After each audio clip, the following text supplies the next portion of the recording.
ഞങ്ങളൊരു 10-20 വരെ നമ്മൾ പ്ലാൻ ചെയ്തതാണ്. പക്ഷേ ഈ സായി ഇങ്ങനെ ചെയ്യുന്ന ഒരാൾക്ക് വളരെ ഷുവറായിരുന്നു. ആർക്കാണെന്നറിയാം? നമസ്കാരം. ഏഷ്യാനെറ്റിൻ്റെ ഇന്നത്തെ പ്രൊമോൻ്റെ ചെറിയൊരു പോർഷനാണ് നിങ്ങളിപ്പോൾ കണ്ടത് കേട്ടോ. നിങ്ങൾ ഈ പ്രൊമോ കണ്ടിട്ടില്ലെങ്കിൽ ഈ വീഡിയോ കാണുന്നതിന് മുന്നേ ഏഷ്യാനെറ്റിൻ്റെ ജസ്റ്റ് പോയിട്ട് ഏഷ്യാനെറ്റിൻ്റെ പ്രൊമോ ഒന്ന് കാണുക. ഇപ്പോൾ ലേറ്റസ്റ്റ് ആയിട്ട് ഇന്ന് ലാലേട്ടൻ വന്ന എപ്പിസോഡിൽ ലാലേട്ടൻ പറഞ്ഞിട്ടുള്ള കുറച്ച് കാര്യങ്ങൾ, അത് സായി നമ്മുടെ സീക്രട്ട് ഏജൻറ്റ് സായി പണപ്പെട്ടി 5 ലക്ഷത്തിൻ്റെ പണപ്പെട്ടി എടുത്ത് പോയതിനെക്കുറിച്ച് ലാലേട്ടൻ പറയുന്ന കാര്യം, അവിടുത്തെ അഭിപ്രായം, പ്ലസ് അതിൻ്റെ കൂടെ പിന്നെ അവിടെ ആർക്കോ ഈ പണപ്പെട്ടി ഇവൻ എടുക്കുന്നുള്ള കാര്യം അറിയാമായിരുന്നു എന്നുള്ളൊരു കാര്യം കൂടി പറയുന്നത്. അതായത് പ്രൊമോ എന്ന് വെച്ചിട്ട് ഒരു ടീസ് ചെയ്ത് നിർത്തുന്ന ടീസർ പോലെ ജസ്റ്റ് ഇങ്ങനെ എന്താണെന്ന് നമുക്ക് ആസ് യൂഷ്വൽ നമുക്കറിയാമല്ലോ, വീക്കെൻഡിൽ പ്രൊമോസ് വരുന്ന സമയത്ത് എവിടെയും തൊടാത്ത ഒരു പ്രൊമോ ഉണ്ടല്ലോ. അപ്പോൾ ഏകദേശം മനസ്സിലായി സായിനൊന്ന് അല്ലെങ്കിൽ തന്നെ ബഹിരാകാശത്താണ്. അപ്പോൾ അവിടെ തന്നെ ഒരു സ്ഥിരതാമസമാക്കിയിട്ട് അവിടെ തന്നെ ഒരു 10 സെൻറ്റ് സ്ഥലമൊക്കെ വാങ്ങിക്കൊടുത്ത് വീട് വെച്ച് താമസിപ്പിക്കാൻ ഏഷ്യാനെറ്റും തീരുമാനിച്ചിട്ടുണ്ട്.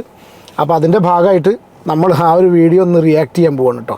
സത്യം പറയാലോ, സായിയുടെ ഇപ്പോഴത്തെ അവസ്ഥ എന്താണെന്ന് വെച്ചാൽ, അതായത് ബിഗ് ബോസ് മലയാളം സീസൺ 6 ഭയങ്കര മാസമായിട്ട് 5 ലക്ഷം രൂപയുടെ പണപ്പെട്ടിയായിട്ട് സായി പുറത്തിറങ്ങി സായിയുടെ അവസ്ഥ ഞാൻ ജസ്റ്റ് ഒരു ചെറിയൊരു വീഡിയോ ക്ലിപ്പ് ഞാൻ പ്ലേ ചെയ്യാം. ആ ക്ലിപ്പ് കാണുമ്പോൾ നിങ്ങൾ ഈ ക്ലിപ്പിനെ കുറിച്ച് നിങ്ങൾ പറയും, ഇതാണോ നിങ്ങളുടെ അഭിപ്രായം എന്ന് ജസ്റ്റ് ഒന്ന് അറിയാൻ വേണ്ടിയിട്ടാണ്.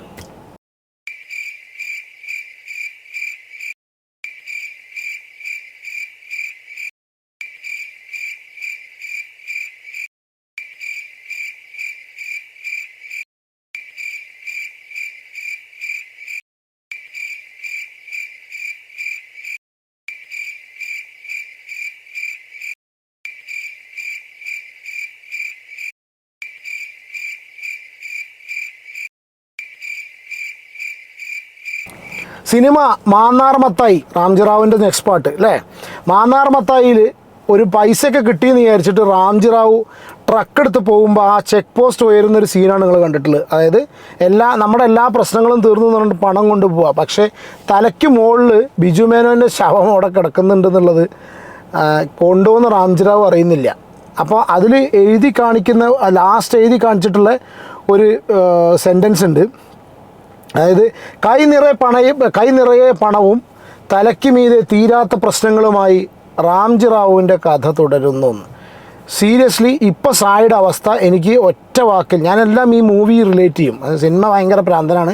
പഴയ സിനിമകളിൽ നമ്മൾ ഡയലോഗ്സ് ഒക്കെ ഡെയിലി യൂസ് ചെയ്യുന്ന ആളാണ്. അപ്പോൾ അങ്ങനെ എനിക്ക് ജസ്റ്റ് ഇത് കണ്ട സമയത്തെ ഞാൻ ആദ്യം തീരുമാനിച്ചത്, ഇവൻ പണപ്പെട്ടി എടുത്തപ്പോൾ തന്നെ ഉറപ്പിച്ചാണ്, ഇത് കണ്ട സമയത്ത് ഞാൻ ഉറപ്പിച്ച കാര്യമാണ് ഇവൻ്റെ അവസ്ഥ ഇതാണ് വരാൻ പോകുന്നത്. കാരണം ആ 5 ലക്ഷം രൂപ ഇനി എത്ര കാലം സീക്രട്ട് ഏജൻറ്റ് പോട്ടെ, സീക്രട്ട് ഏജൻ്റ് അല്ല, സീക്രട്ട് ഏജൻ്റ് ആണല്ലോ ഇപ്പോൾ, അതെ, എത്ര കാലം സായിന് സീക്രട്ട് ഏജൻറ്റിനെ ഹോണ്ട് ചെയ്യും എന്നുള്ളത് നമുക്ക് ചിന്തിക്കാൻ തന്നെ പറ്റുന്നില്ല. അതാണ് അവസ്ഥ. ഓക്കെ, മര്യാദയ്ക്ക് സീക്രട്ട് ഏജൻറ്റായി അത്യാവശ്യം നല്ല രീതിയിൽ പോപ്പുലറായി വീഡിയോസൊക്കെ ചെയ്ത് പോകുന്നൊരു വ്യക്തി ബിഗ് ബോസിൽ ചെന്നിട്ട് എന്തോ മാസ് കാണിക്കുന്നവനാണെന്ന് പോയിട്ട് അവിടെ കംപ്ലീറ്റ് ആസായിട്ട് തിരിച്ചു വന്നു. കംപ്ലീറ്റ് എന്താ പറയുക, അവൻ്റെ വില ഫുള്ള് കളഞ്ഞുകൊണ്ടാണ് അതിനുള്ളിൽ കളിച്ചിട്ടുള്ള സ്റ്റാർട്ടിങ് തൊട്ടേ എൻഡിങ് വരെ. ഒരു മനുഷ്യന് ഒരു കാര്യം ചെയ്യുന്ന സമയത്ത് അല്ലെങ്കിൽ ജീവിതത്തിൽ A to Z, അതായത് സ്റ്റാർട്ടിങ് മുതൽ എൻഡിങ് വരെ ഫുൾ കോമഡി ആവാനുള്ളൊരു സിറ്റുവേഷൻ, സീരിയസ്ലി അത് അങ്ങനെ ഒരാളായിട്ടുണ്ടെങ്കിൽ അത് സീക്രട്ട് ഏജൻറ്റ് സായി മാത്രമാണ്. കാരണം വെച്ചാൽ ചെന്ന് അതിൻ്റെ ഉള്ളിലേക്ക് കയറുമ്പോൾ ലാലേട്ടനോട് പറഞ്ഞത് ഗബ്രിക്ക് മാലട്ട്, അതിനുള്ളിൽ കയറി ജാസ്മിൻ്റെ ബാപ്പ പറഞ്ഞ പ്രകാരം ജാസ്മിന് ഇൻഫർമേഷൻ കൊടുത്ത് ജാസ്മിനെ സംരക്ഷിക്കാൻ നോക്കി, ജാസ്മിനെ വെളുപ്പിക്കാൻ നോക്കുന്നത് മുതൽ ആ ആപ്പിളും കടിച്ച് എൻഡിൽ പിന്നെ ആ പണപ്പെട്ടിയും തൊട്ട് ഇറങ്ങിപ്പോരുന്നതും, പ്ലസ് അവിടെ നിന്ന് ആ പ്രസംഗം നടത്തുമ്പോൾ ബിഗ് ബോസ് ഇൻട്രപ്റ്റ് ചെയ്യുന്നതും എല്ലാം ബിഗ് ബോസ് ഹൗസിനുള്ളിൽ നടന്നത് കംപ്ലീറ്റ് ഇത്രയ്ക്കധികം കോമഡി പീസായിട്ടുള്ളൊരു സംഗതി ഞാൻ ബിഗ് ബോസിൽ കണ്ടിട്ടില്ല. സത്യം പറഞ്ഞാൽ വിഷമം തോന്നുന്നുണ്ട്. കാരണം വെച്ചാൽ ആ താടിയൊക്കെ വെച്ചിട്ട് ഈ കാറിലിരുന്ന് സംസാരിക്കുന്ന സമയത്ത് പറയുന്ന കാര്യങ്ങൾ അങ്ങനത്തെ സംഗതികളായതുകൊണ്ട് പറയുമ്പോൾ അത്യാവശ്യം ആൾക്കാർ നല്ല രീതിയിൽ റെസ്പെക്റ്റ് കൊടുത്തിരുന്നു, ഒരു നല്ല ശതമാനം. ഹേറ്റേഴ്സ് അല്ലെങ്കിൽ ഇത് നേരെ ചിന്തിക്കുന്നവരെല്ലാവർക്കും ഉണ്ടായിരിക്കും, പക്ഷേ അത്യാവശ്യം നല്ല രീതിയിൽ ചങ്ങാതിക്ക് സപ്പോർട്ടുണ്ടായിരുന്നു. ഇപ്പോൾ അവസ്ഥ വളരെ പരിതാപകരമാണ്. ഒരു വീഡിയോ ഇട്ട് കഴിഞ്ഞാൽ അതിൻ്റെ കമൻറ്റ് ബോക്സ്, സായിൻ്റെ ഇനീഷ്യൽ വീഡിയോസ് എടുത്ത് നോക്കിക്കറിയാം, സായി ഒരാളുടെ വീഡിയോസ് റിയാക്ട് ചെയ്യുമ്പോൾ അതിൽ കമൻറ്റോളികൾ എന്നാണ് ഇവരെ പറഞ്ഞിരുന്നത്. ഫസ്റ്റുള്ള വീഡിയോസ് കണ്ടവർക്കറിയാം ഈ കമൻറ്റുകൾ കംപ്ലീറ്റ് സായി വായിക്കും. ഓക്കെ, എന്നിട്ട് എന്താണ് ആ വ്യക്തിനെ കുറിച്ച് ആൾക്കാരുടെ ഒരു പേഴ്സ്പെക്റ്റീവ് എന്നുള്ളത് കാണിക്കാൻ വേണ്ടിയിട്ടാണ് സായി ചെയ്യുന്നത്. അതുപോലൊരു പേഴ്സ്പെക്റ്റീവ് ഇന്ന് നമ്മൾ കുറച്ച് ലാസ്റ്റായിട്ട് സായിയുടെ കുറച്ച് കമൻറ്റ്സ് നിങ്ങൾ കണ്ടിട്ടുണ്ടാവും, അതും കൂടി നമ്മൾ നോക്കാം. പക്ഷെ അതിന് മുന്നേ ഒരു കാര്യം കൂടി പറയട്ടെ. ഇന്നലെ ഞാൻ സത്യം പറഞ്ഞാൽ റിയാക്ട് ചെയ്യാൻ വെച്ച വീഡിയോ ആണ് കേട്ടോ, DJ സിബിൻ്റെ ഒരു വീഡിയോ ഉണ്ടായിരുന്നു. അതായത് ഒരു മിനിറ്റ് സിബിൻ ഒരു മിനിറ്റ് ഞാൻ ക്യാമറ ഒന്ന് കറക്റ്റ് ചെയ്യട്ടെ. സിബിൻ്റെ ഒരു ഇൻ്റർവ്യൂ, അതായത് സിബിനോട് ആങ്കർ ചോദിക്കുകയാണ്, ഒറ്റ വാക്കിൽ ഇതിനുള്ളിലുള്ള ആൾക്കാരെ പറ്റി ഡിസ്ക്രൈബ് ചെയ്യാൻ പറയുന്ന സമയത്ത് സിബിൻ സായിനെ പറ്റി പറഞ്ഞിട്ടൊരു സംഭവമുണ്ട്. മൾട്ടിപ്പിൾ പേഴ്സണാലിറ്റി, ഡുവൽ പേഴ്സണാലിറ്റിയോ മൾട്ടിപ്പിൾ പേഴ്സണാലിറ്റി ഡിസോർഡർ. ഉള്ളിൽ സായി, പുറത്ത് സീക്രട്ട് ഏജൻറ്റ്, അതായത് ഫേക്ക് ആയിട്ടുള്ളൊരു പേഴ്സണാലിറ്റി. ഞാനിപ്പോഴും സീരിയസ്ലി നമുക്കറിയില്ല, എന്നോട് കമൻസ് വളരെ ആൾക്കാരും പല മോശമായിട്ട് രീതിയിലാണ് ഇതിനെക്കുറിച്ച് പറയുന്നത്. പക്ഷേ നമുക്ക് ആ ഒരു രീതിയിൽ വെച്ചാൽ അതിനെ പരിചയമുള്ളത് കൊണ്ടും സംസാരിക്കുന്നത് കൊണ്ടും നമുക്ക് എന്താ വെച്ചാൽ ചില കാര്യങ്ങൾ നമുക്ക് പറയാൻ പറ്റുന്നില്ല. അതുകൊണ്ടാണ് പല കമൻസിലും ആൾക്കാർ ചോദിക്കുന്നത് നിങ്ങളിപ്പോഴും അവനെ സപ്പോർട്ട് ചെയ്തിട്ടാണ്, നീ അവൻ്റെ ആളാണ്. പക്ഷേ നമുക്ക് പരിചയമുള്ള ഒരു വ്യക്തിനെ കുറിച്ച് പറയുന്ന കാര്യങ്ങൾക്ക് ഒരു ലിമിറ്റ് കീപ്പ് ചെയ്യുന്ന ആളാണ് ഞാൻ. പക്ഷേ പല കാര്യങ്ങളിലും സായി ഒന്നും കീപ്പ് ചെയ്തിരുന്നില്ല. കാരണം സായി ഇതുപോലെ മറ്റൊരാളെ വിമർശിക്കുന്ന സമയത്ത് അല്ലെങ്കിൽ അവരെക്കുറിച്ച് റിയാക്ഷൻ വീഡിയോസ് ചെയ്യുന്ന സമയത്ത് കംപ്ലീറ്റ് എക്സ്പോസ്ഡ് ആക്കിയിട്ട് ചെയ്യുന്നുള്ളൂ. അല്ലെങ്കിൽ ഒരു കമൻറ്റ് വായിക്കേണ്ട സിറ്റുവേഷൻ വരെ പോകേണ്ട കാര്യമൊന്നുമില്ല. അപ്പോൾ അങ്ങനെ ഒരു സംഗതി സിബിൻ പറഞ്ഞിട്ടുണ്ട്. ആ ഇൻ്റർവ്യൂ, ആ ചെറിയൊരു പോർഷൻ ഞാൻ അവിടെ പ്ലേ ചെയ്യാം. അതിലൊരു ചെറിയൊരു വളരെ ഇമ്പോർട്ടൻ്റ് ഒരു ഫാക്ടർ സിബിൻ പറയുന്നത്, അതാണ് സത്യാവസ്ഥ. കാരണം എന്താ വെച്ചാൽ ലാലേട്ടൻ അവനെ കണ്ണനാക്കിയില്ലേ എന്ന്. ഞാൻ ആ ഒരു പോർഷൻ ജസ്റ്റ് ഒന്ന് പ്ലേ ചെയ്യാം കേട്ടോ. Multiple personality disorder. രണ്ട് പേഴ്സണാലിറ്റി ഉള്ള ആളാണ് ഡുവൽ പേഴ്സണാലിറ്റി, അങ്ങനെ പറയാം. ഡുവൽ പേഴ്സണാലിറ്റി, പുറത്തൊരാള് അകത്തൊരാള്. പുറത്ത് സീക്രട്ട് ഏജന്റ്, അകത്ത് സായി കൃഷ്ണ, ഉണ്ണിക്കുട്ടൻ. എനിക്ക് ഇപ്പൊ ഉണ്ണിക്കുട്ടനല്ലേ, ലാലേട്ടൻ പിടിച്ച് ഉണ്ണിക്കുട്ടൻ. വെളിയിറങ്ങി എങ്ങനെ ജീവിക്കുവൻ? ഉണ്ണിക്കണ്ണനാണ്. അയ്യോ, കണ്ണൻ.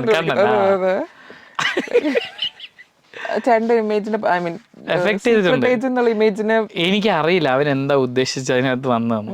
അവൻ ചിലപ്പോ ഈ ഉദ്ദേശത്തോടു കൂടിയാണ് വന്നതെങ്കിൽ then that's fine, കുഴപ്പമില്ല. പക്ഷെ അല്ലെങ്കിൽ പണിയാണോ, അവൻ വെളിയിൽ നിന്ന് എന്ത് ചെയ്യും? അവന്റെ വരുമാനമൊക്കെ ഇരിക്കുന്ന യൂട്യൂബിലാണ്.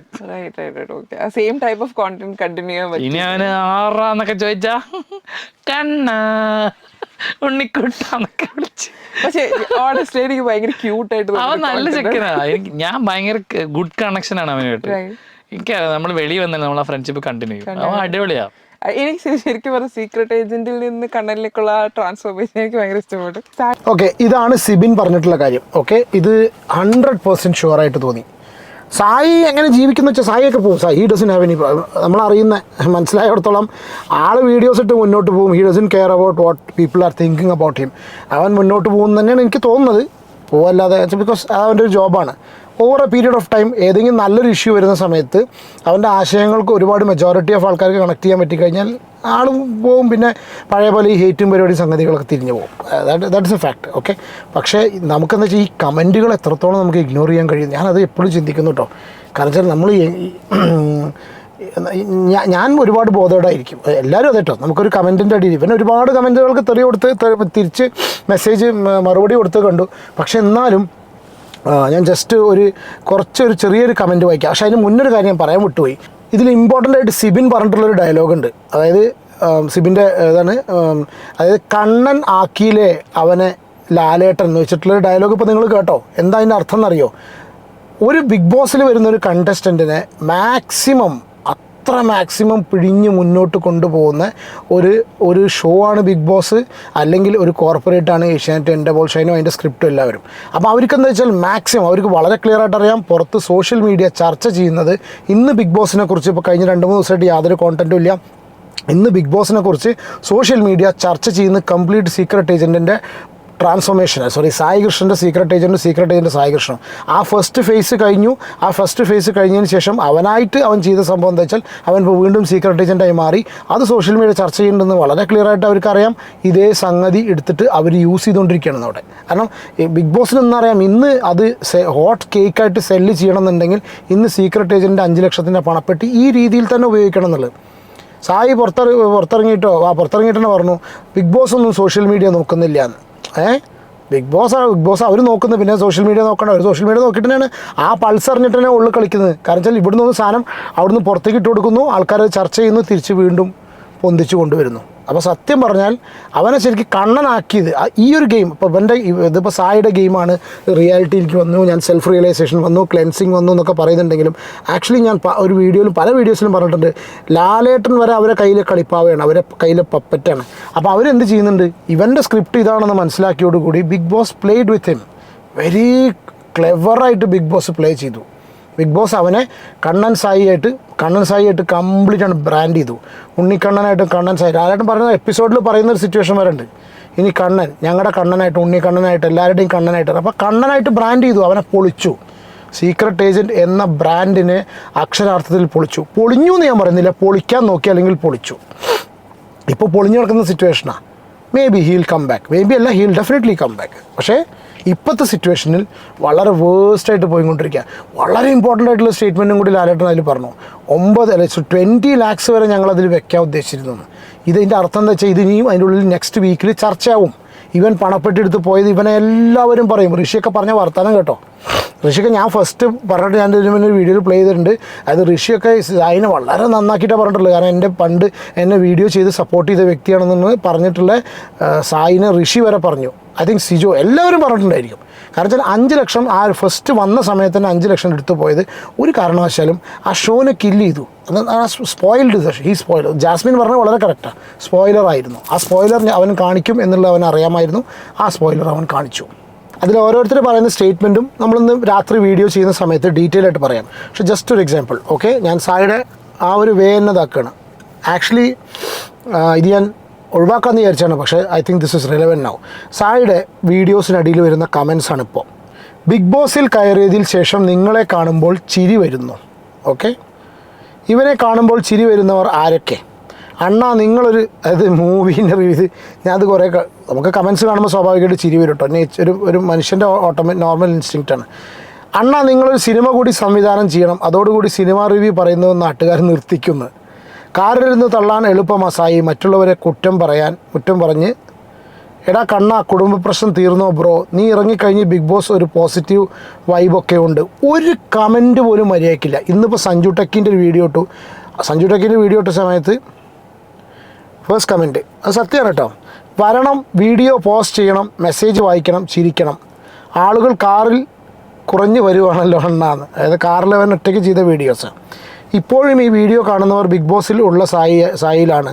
ആരും വീഡിയോ ശ്രദ്ധിക്കുന്നത്, എല്ലാവരും കമൻറ്റിലും മറ്റുമാണ് ശ്രദ്ധിക്കുന്നത്. സായിയെ ഇപ്പോൾ കൊച്ചുകുട്ടിയെ പോലെ കാണുന്നവർ ഉണ്ടെങ്കിൽ ലൈക്ക്. മുന്നേ അണ്ണൻ്റെ വീഡിയോ കാണുമ്പോൾ ഒരു സീരിയസ് ഉണ്ടായിരുന്നു, ഇപ്പോൾ കാണുമ്പോൾ കോമഡിയായി.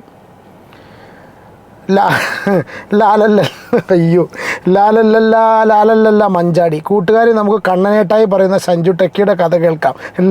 ലാലല്ല കഷ്ടം.